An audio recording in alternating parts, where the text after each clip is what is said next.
Get ready. 10 seconds. 5 seconds. Start. I should like right at the beginning to say that I welcome the amendment which was proposed to the draft resolution by the Foreign Minister of the United Arab Republic. The amendment makes effective change, but I think it is a happier way of putting forward the idea contained in the resolution.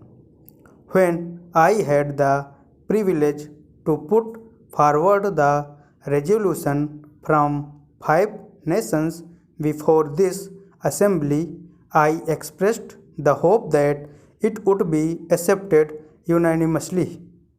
It did not seem to me reasonably possible that any member of this assembly could object to the resolution. It was straightforward.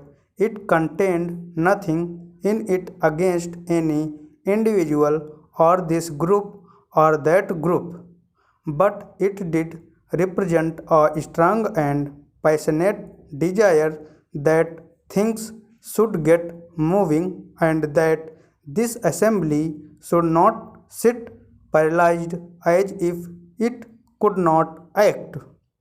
Therefore, it was with considerable surprise that I received the paper containing an amendment on behalf of Australia.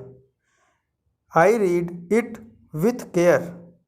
I found some difficulty in understanding it, and the more I read it, the more surprised I was that any member of this assembly should have put this forward as an amendment. I venture to place before this assembly my reasons for this. First of all, it seemed to me quite patiently that it had nothing to do by way of amending the proposition which we had put forward. It is not an amendment. I do not perhaps know the rules of this assembly, but it is not an amendment. It may be, of course, a separate resolution in some form or another and might have been brought forward and considered by this House. If it was so considered, I would have had much to say about it and against it. The Prime Minister of Australia, in his speech, made it quite clear that it was not an amendment, although he might call it so.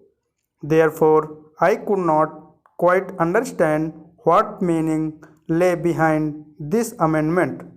I have the greatest respect for the Prime Minister of Australia, more especially for his keen mind and ability. I wondered if that keen mind had not tried to cover up with a jumble of words something which had no meaning at all. I was particularly keen to listen to the Prime Minister of Australia in the hope that he might throw some light on this aspect. He, he stated clearly that he dissented from the last paragraph of the resolution, a very innocuous one, nevertheless with very considerable meaning.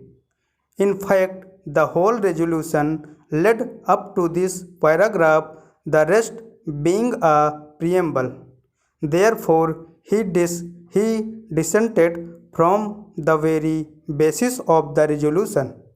Coming forward with his amendment, he said that the effect of the resolution, if carried, would be undesirable. I wondered if I had understood him correctly of it, if I had made some mistake in regard to what he said. Why I asked the Prime Minister from any point of view or from any approach, could the passage of the resolution possibly be undesirable? I have given thought to this matter, but I am quite unable to understand his reasoning. Therefore, it must be undesirable from some point of view of which I am not aware and which had nothing to do with the resolution. That is the conclusion I arrived at. I would put it to the distinguished assembly with respect and without meaning offense that this is a rather trivial way of dealing with this not only important question but vital question which is shaking the world by calling it an amendment of the resolution. I submit that we are discussing very important matters affecting this assembly and the world. The Prime Minister, in his argument, talked about a conference. Why does the resolution suggest a meeting or a conference? I would beg him to read the resolution again because he has failed to understand it. It does not necessarily suggest a conference or a meeting. It suggests a renewal of contacts. Again, he asked, why should two people meet? Why should not four meet? Why dismiss the United Kingdom and France? Why omit them from summit talks? These are quotations which I took down when he was speaking. Why all this? He asked, well, simply because there is no why about it, because nobody is dismissing or pushing out anybody or suggesting it. He has missed the point of the draft resolution and has considered possibly that there is some kind of a secret motive behind this. I really regret that any such idea should have gone abroad.